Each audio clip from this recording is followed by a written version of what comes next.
Hello, everybody. So today we're going to go into Unit 8 and specifically the different psychological disorders. What I want you to do, and I'm going to show you kind of how I want you guys to do like a one-page summary.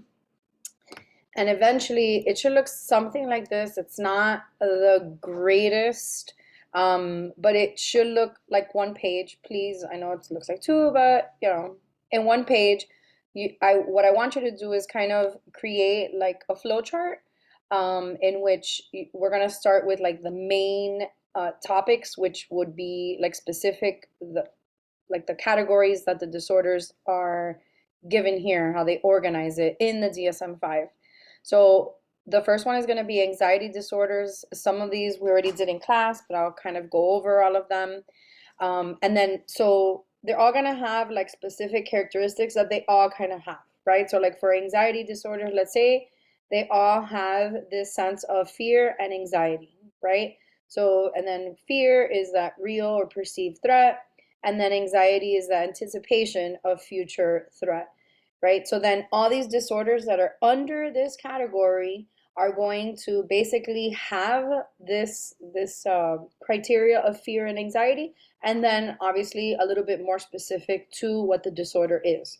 So you'll have like your little umbrella of anxiety, and then after that it'll be all the disorders that come with it.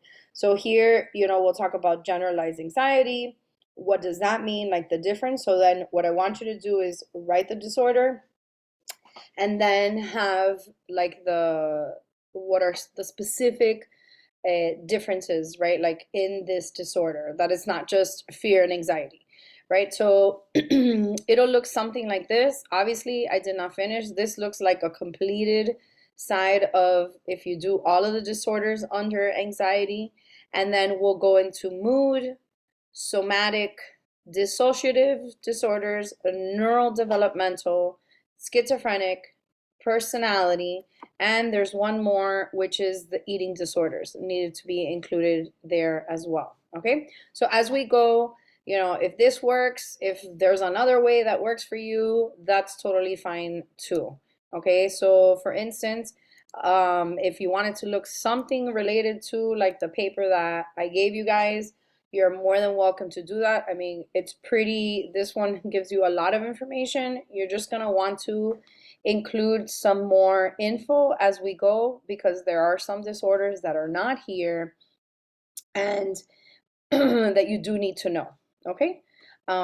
Especially like I will say the anxiety and mood and schizophrenia are pretty good, but obviously there's a lot more disorders that are missing here. Okay, so with that, I am going to share with you guys we're going to start with anxiety. I'm going to share the information, the worksheets that are on Schoology, so you see how you could do that. And then if you want to go dive in a little bit deeper then into these disorders to find out more, you definitely can, because the resources are there on Schoology. Okay, so we're going to start here with anxiety disorder. And like I mentioned before, anxiety disorders are basically any type of disorders that have excessive fear and anxiety. And then definitely knowing what is fear. So fear is basically an emotional response to something that is either real or perceived, right? So it's a thought of some type of threat, and then usually followed by or creates an anxiety, which is this anticipation of future threat, right? Like the what if, oh my goodness. So under this one, I wanted to start with the generalized anxiety, because it's typically the one that a lot of it's a little bit more common disorder that you see. And let me make it a little bit bigger here on the screen so you guys can see what the criteria is.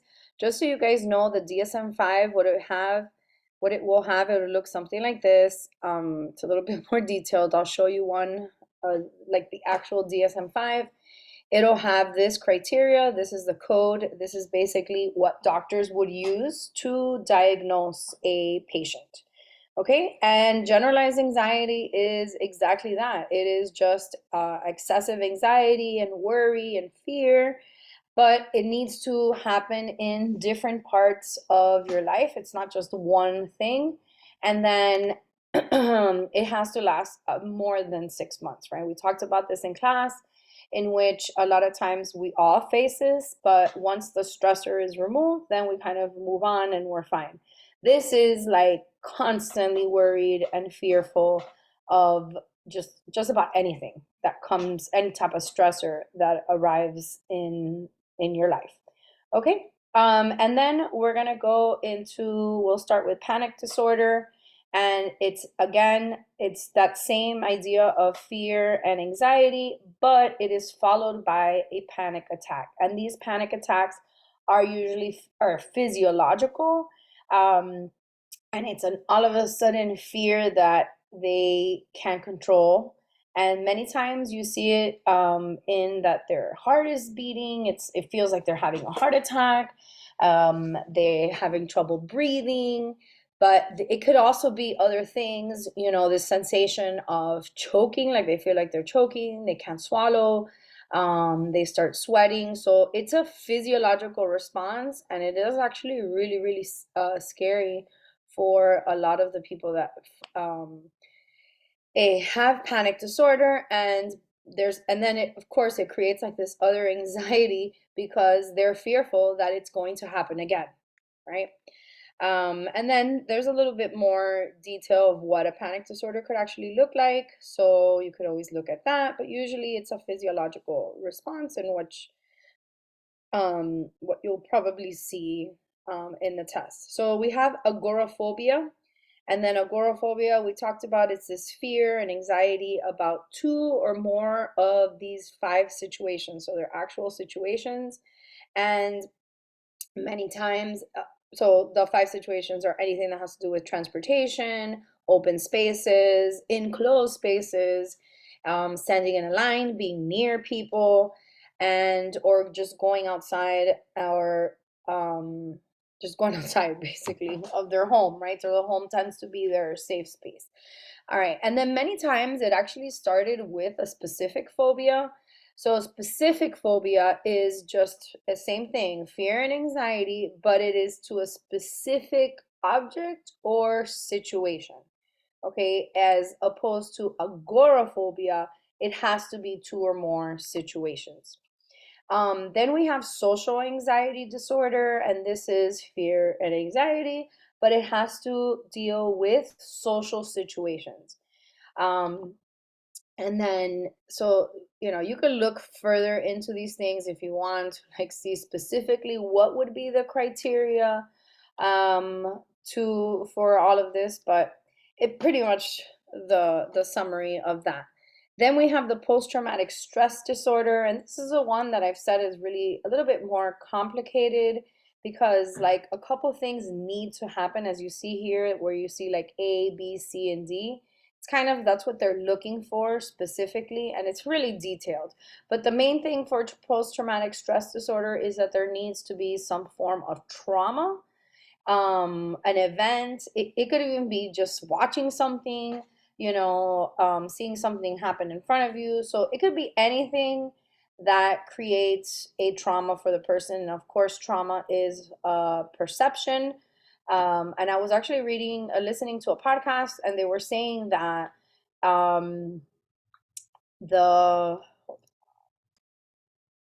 there was a scientist, that he was a researcher, that saying that trauma technically is anything that messes with or changes your central nervous system, right? That sympathetic nervous system. So quite interesting, that. So then I'm gonna move to the obsessive compulsive disorder. And then that one is so typically the OCD, and you have to have two things, right? So you have to have either a obsession, a compulsion, or both. And usually there is both, but doesn't necessarily have to happen. So the obsession is basically this constant recurrent thought, or urge, or this image, even like, oh my gosh, you know, like the plane is, you know, my house is gonna burn down, right? And then, so of course, that creates this immense anxiety and fear, and then it's usually followed by a compulsion, which is a repetitive behavior that they continue to do in order to reduce the anxiety and stress, right? Until, of course, the thought comes back again, the obsession comes back, and then they have to do the compulsions to alleviate the the anxiety. Okay. Now, I'll talk briefly about body dysmorphic disorder, and this is just that preoccupation with certain physical flaws, even though it might not be observable to others around, right? Many times, some people with body dysmorphic disorder can have an eating disorder or an anxiety disorder, usually all related to one another.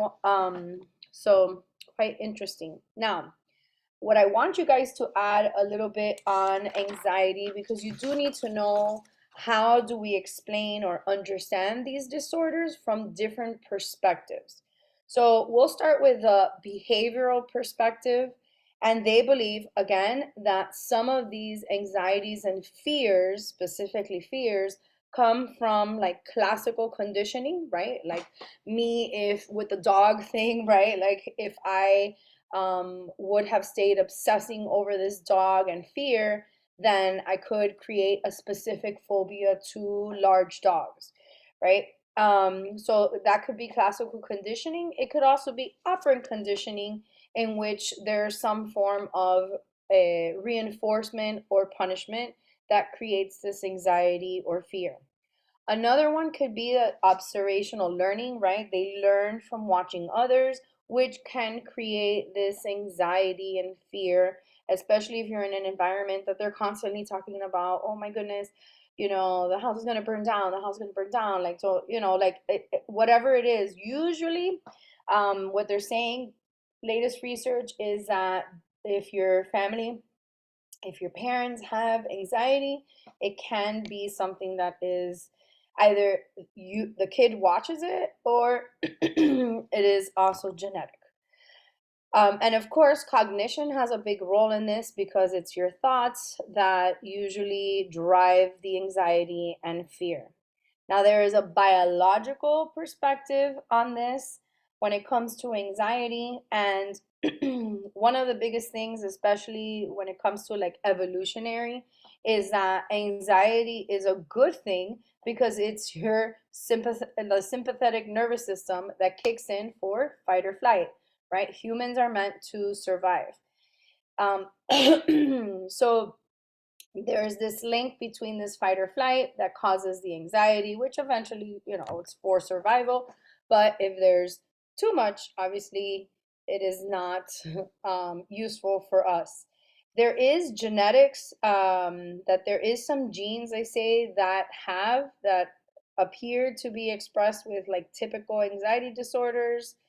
And the brain is, what they're saying is, the anxiety disorder is manifested biologically, right? Makes sense, because when we're fight or flight, it's our sympathetic nervous system that is activated. And then they've noticed in research that certain parts of the brain are lit up and being used, or the activity. All right, so that kind of sums up anxiety disorder, and we are going to go into mood disorders. So mood disorders are basically a has to do with emotions or your mood. It's a dysregulation of your emotions, right? Or your mood. Um, Under this one, there are two that we're going to cover, and the first one is going to be major depressive disorder. So you will put that under like mood disorders, and major depressive disorder is basically, and if you look here, the criteria, you need to have 5 or more of the following symptoms.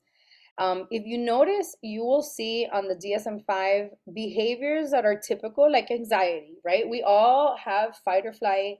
we all are going to be to some degree sad at one point, right? Our moods are going to elevate, especially adolescents. Ooh, Lord, right? So there is, you can't just be like, oh, everybody has a mood disorder, right? Because you're going to be sad at one point in your life or many times in your life.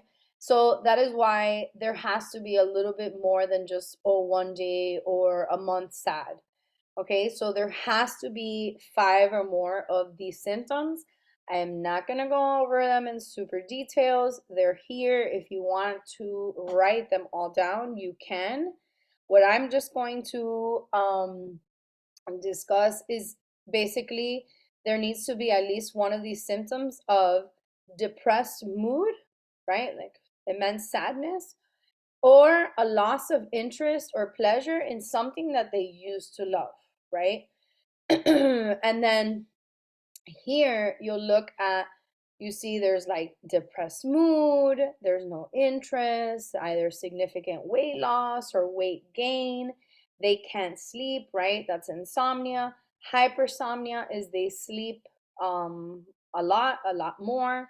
Um, there's that motor, the psychomotor, just slower, loss of energy. So, there's a little bit more than just being sad and then it goes away, right? This is definitely something that impedes and impairs, sorry, your, and all of them say it's basically it impairs your social, your occupation, and any area that's important to you. Okay, so that's major depressive disorder. And then under here, you have bipolar disorder. Okay, so bipolar disorder, bipolar, bi mean two, and then polar, like polar opposites. And it's exactly like that. So they will have, and let me see here. So they're going to have either two episodes, right? One is going to be an episode of like major depressive, and then soon after, so then they can have a manic episode. Now I just want to be clear that it's not like flip a switch and you're like, oh my gosh, I'm happy now, and bloop, I'm sad, and then 2 minutes later I'm happy, sad. No. Or manic and then sad. No, it does, the depression last, it could last a week. And then the manic episode can also last more than a week. So it's not just like all of a sudden, circumstances change and everybody's switching, they're switching their mood around. It's not like that at all. And if you ever seen what is it, Shameless? Not that I recommend that show because some weird stuff in there. But one of the main characters, he has bipolar, and they actually do a very, very good job in really showing the disorder and how it really works. So he goes long periods of time on this, depressive episode, and then he'll go into like manic, right? And then of course, if he's taking medications, he's fine. He's able to stabilize his mood. So in bipolar, they'll have episodes of like major depressive, right? So same symptoms as the one before up here. And then the only difference here is that then they can have an episode of manic episode. So manic episode is basically like complete opposite. Their mood is extremely elevated. Um, it tends to be like really it's not normal, right? And then here they tend to have like super high self-esteem, this grandiose. In the show Shameless, at one point he thought he was like Jesus, coming to the United States, whatever. Was kind of funny. But that is that idea of grandiose. And then they tend not to sleep. They could go hours, right? Like all day. And then that typically lands into, they're more talkative. They tend to do like really erratic behaviors such as shopping. Um, like it's severe, like totally the opposite. They can go into start investing, all their money, and like next thing you know, they've wasted all their money. So they tend to have like this um yeah, like total opposite, that not a common behavior that they have. And so Then of course, then later on they can slip into the depressed mode or episode.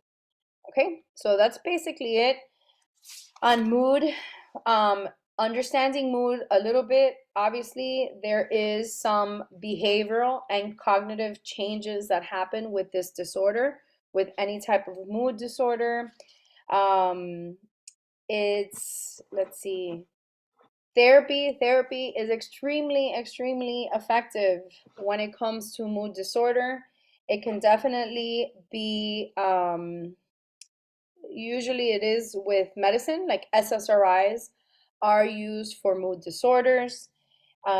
Genetically, there is definitely mood disorders run in the family. It is heritability, high heritability, and um, the brain is also affected. It actually says that there's less brain activity when a person is in the depressive state. Okay, and then a lot of activity with when they're in the period of mania, right? Then they're in their manic episode. Um, so neurotransmitters, right? Serotonin. That's why there's SSRIs, which is that serotonin reuptake inhibitor. So that does help. Also, social cognitive perspective definitely says that society, environment, your thoughts are going to affect your, because usually people with mood disorders have low self-esteem. Um, so yeah, that is mood disorder. And so now we are going to go into somatic. Now, somatic disorders are basically, they have to do with, okay, so they have to do with this idea that you are basically like if you're sick, somatic, like you're having these symptoms of being sick. So usually it's followed by excessive thoughts or feelings or behaviors that have to do with their health, like that they are super sick, that something's broken, that they have this illness. So they'll go to the doctors and the doctors will check, and sure enough, there's nothing wrong. And but they will continue to feel like yes, that they have something, so they'll go to different doctors. And so that's basically anything whenever you see somatic, that's basically anything that has to do with illness that they believe that they are sick even though they are not. Okay, a little bit more detail if you need here, but that's basically it when it comes to somatic. Okay, so let's go into neural developmental disorders. Typically, before DSM-5, it used to be called childhood disorders. It is no longer called that, and they've changed a couple things. But this is neural developmental, which means neurologically it is a developmental delay. That's all it is, a developmental delay, right? So they develop it? Absolutely. It just takes everybody's kind of like on their own um, ladder to get there. So the first one is going to be autism spectrum disorder, and this is a spectrum, which means that it is very wide in what it looks like, but there needs to be three things that we'll talk about. It's a little bit more detailed, so you could definitely look if you like, but it basically has to do with, oh, hold on. So the first one has to do with like communication. So I kind of remember just autism spectrum disorder with like three kind of categories, right? So the first one is going to be like social communication and social interaction. So a lot of that social emotional communicating. Then the other one is going to be of repetitive behaviors, right? And then there's also going to be the um, okay, so the other one is that repetitive patterns of behavior or interest. And then you could see here, sometimes they'll have like repetitive motor movements. It could be using objects or in speaking. They're with the same, like they're, when it comes to routines, they're very inflexible. It's very like they need to know ahead of time what's happening. um, there's um, fixated interest in certain things. Like I worked with a child, the first child I ever worked with that had autism, and he was obsessed with trains. Like it was all about trains, nothing else. So it was quite interesting. And then it would change, right? And then the other one could be a sensory input, like either hyper or hypo, which with the hyper is everything. They feel everything. They could hear things that we probably, with the sensory adaptation, we can ignore, but they cannot. Okay. Then we have, let me get out of here a second. Okay, so the next one is going to be attention deficit hyperactivity disorder, ADHD. And if you look here at the criteria, you'll see there is the inattention and then there's the hyperactivity and impulsivity. Now, if you look at that, look how many of these things you need to have in order to meet the criteria. And reason being is because guess what? We're always, all of us are going to at one point or another be inattentive, and sometimes we're going to be hyperactive or impulsive. And that is why we need to make sure that 6 or more of these are what check out. So it just goes into detail here. I mean, you could look over it, but it has to do a lot with not paying close attention to detail, careless mistakes. They're can't maintain attention for, during tasks, and they have difficulties listening, following directions, things like that, or organizing. Like, so you go all these things, and then you have the hyperactivity or impulsivity as well. And then you could see all these things. They have difficulty sitting in their seats, they fidget, they seem like they're running around, they're always on the go, things like that. So that is neurodevelopmental. These are typically diagnosed younger. Most of these other disorders tend to be diagnosed in after adolescence, like young adulthood is typically the ones that they use. Okay, or when it's diagnosed. All right, schizophrenic. Schizophrenic disorders in its own little category.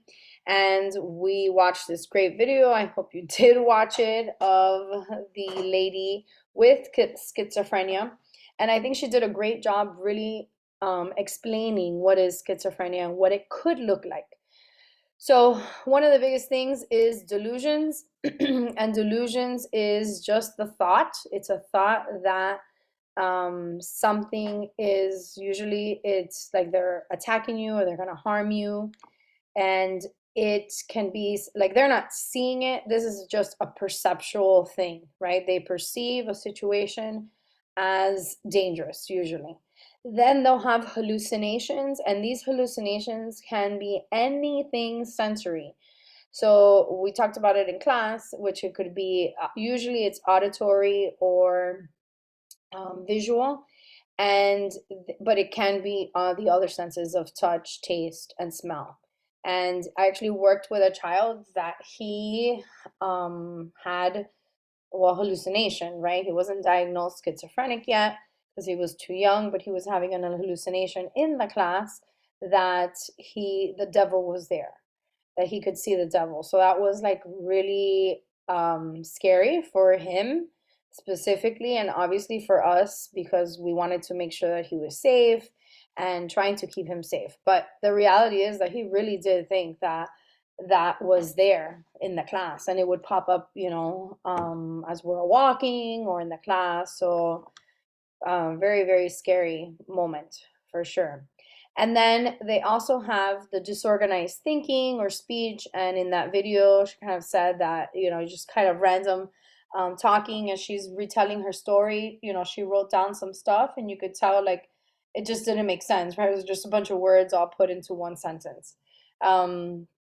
So it could also be, the fourth thing can be, um, the abnormal motor behavior, and that they could be like catatonic, like they get really, really stiff.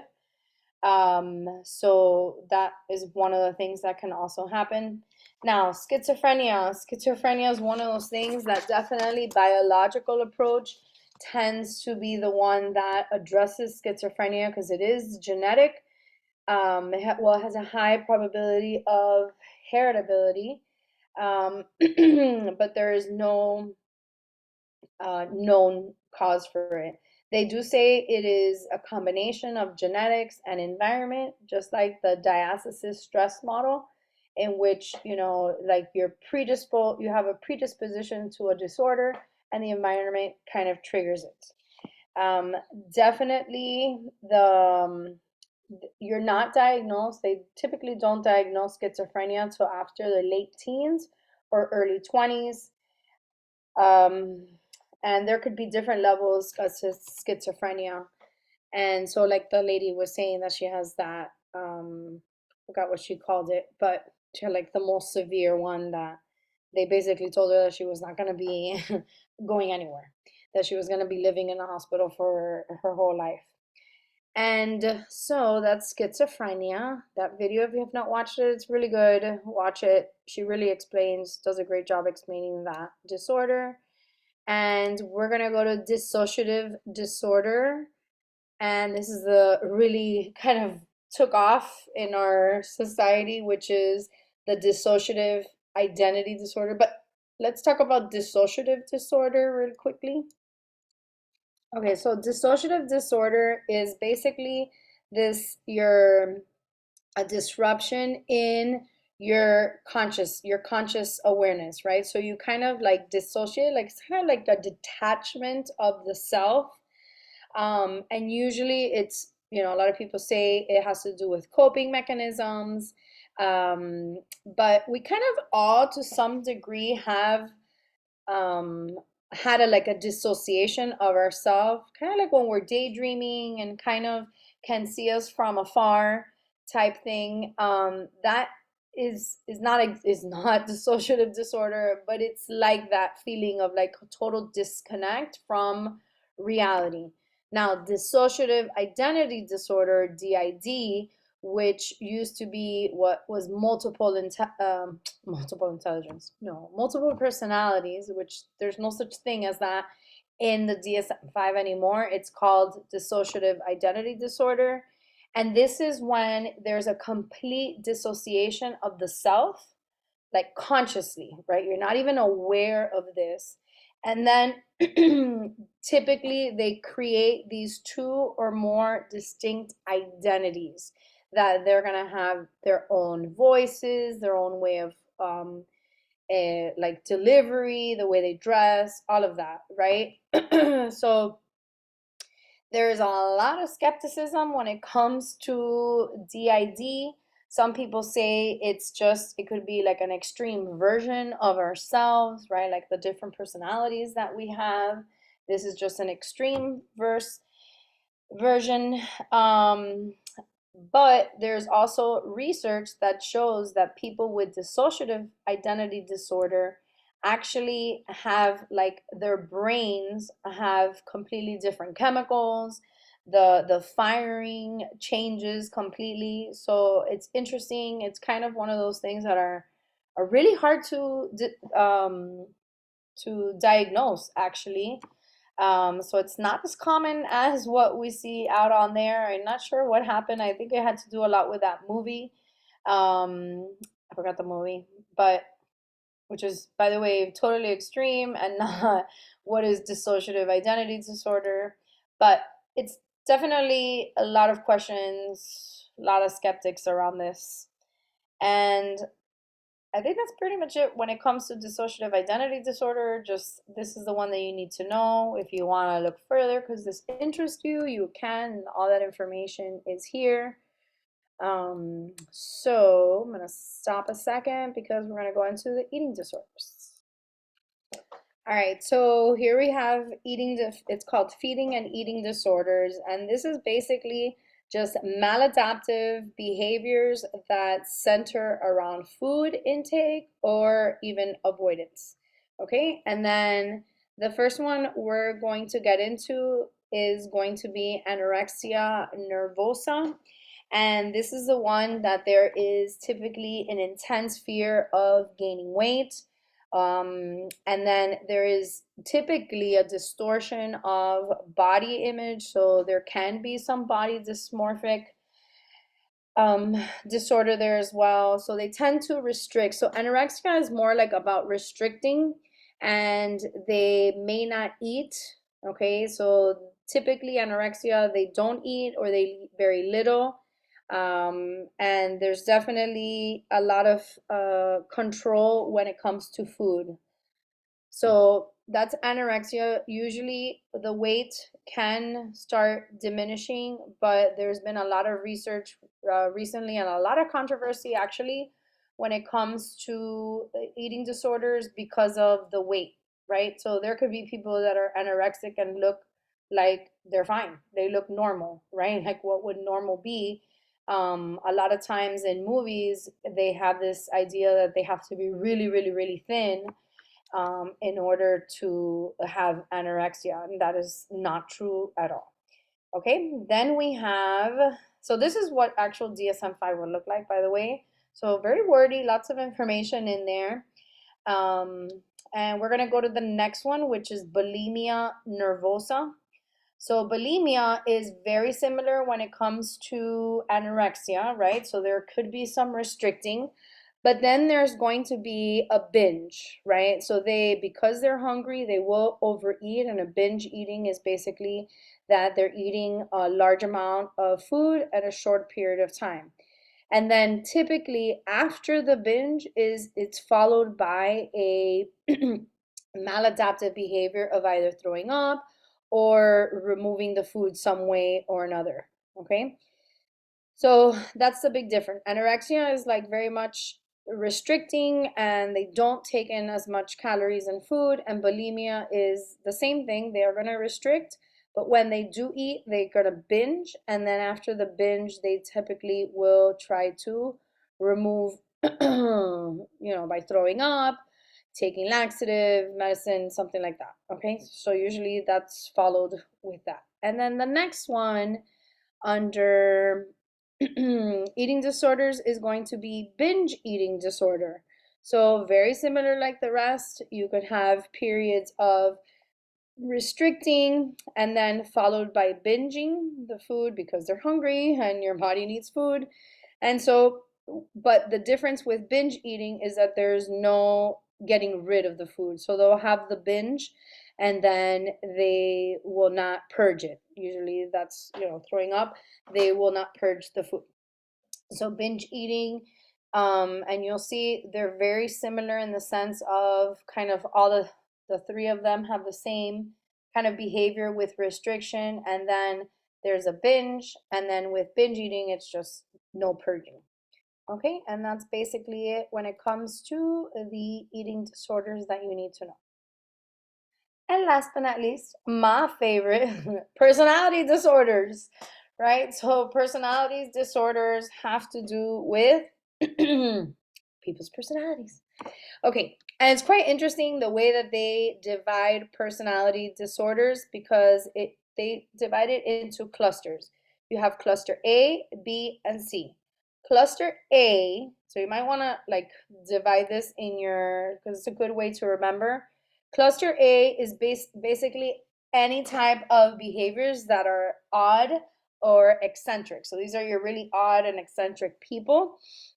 Then cluster B is going to be people or personalities that are more dramatic, emotional, and erratic. And the last one is cluster C, and this one actually has to do with anxiety, anxiousness, and fearfulness. Okay, so we're going to go into the first cluster, which these you're going to see the same, very similar characteristics when it comes to like odd and eccentric behaviors.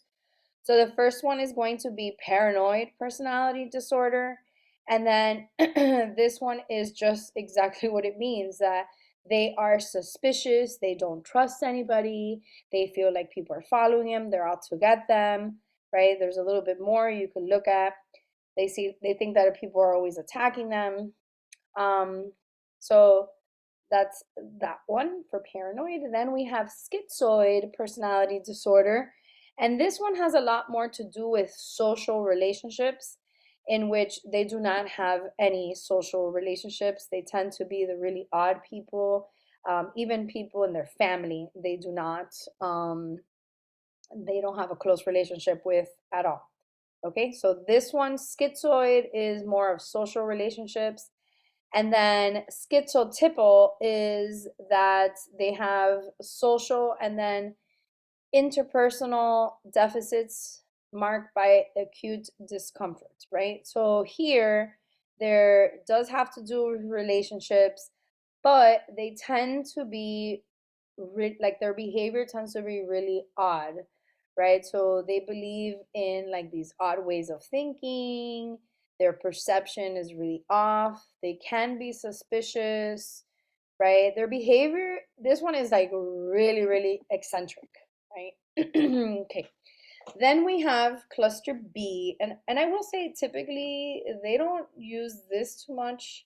These cluster A's, I haven't seen them, but just in case, you never know. I think they had schizo. I don't know. Anyway, here they are. But cluster B is the one that a lot of us like to use, and this is disorders that have to do with more of the dramatic and emotional um, behaviors. Okay, so antisocial personality, this one is the one that has a lot to do with violating other people's rights. They tend to disregard other people.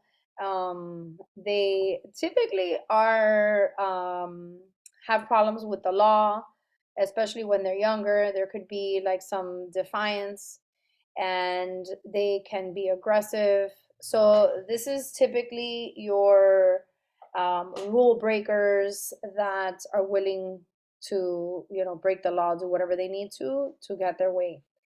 Then you have the borderline personality disorder. And this is when there's an instability in the interpersonal relationship with others, as well as their own self-image, right? So they can be afraid of being alone. They tend to have like really unstable relationships with people. They tend to be impulsive. They could have suicidal ideations or behaviors. They're typically just not very stable, and they're very, very dramatic. They can't be alone. They need to be with other people, but then they blame other people as well. So it's quite interesting. The borderline personality. If you watch um, the Johnny Depp thing, the trial, there were psychologists on there that gave the MMPI to the ex-wife, and they were saying that she came out with borderline personality disorder. All right. Then you have the histrionic personality. I have not seen this one, but on a test, but you never know. This is attention seekers and emotional. This is, they need a lot of attention basically, and um, yeah. So that's it. This one's kind of the center of attention, very dramatic. And then you have the narcissistic personality disorder. And this is this idea of this grandiose, right? Like they are grand, or it's exactly what it means, right? Um, and there's this constant, like, they're important. They're willing to do whatever they need to do in order for them to get ahead. And there's lack of empathy. They tend to be envious, lots of comparison, entitlement. So there you go. And last but not least is the cluster C. This one has to do with anxious or fearful. And so these personalities, they tend to be just really scared and anxious all the time. So the avoidant is, there tends to be social inhibition or feelings. And this one has to do with like social settings. And then you have the dependent personality, and they need to be taken care of, tend to be very clingy behaviors. And then the obsessive compulsive disorder is that This is the one that they have to be very orderly, perfectionist. Yeah. And I actually worked with a student many years ago and very much had OCD, obsessive compulsive personality disorder, and he just couldn't move forward if like his books weren't there or things like that. So it was quite interesting to deal with that, and of course Miss Lampana trying to mess with his vibe. All right, and that is basically all of the disorders you need to know. I know that's a lot, but I hope this helps. See you later. Let me pause it.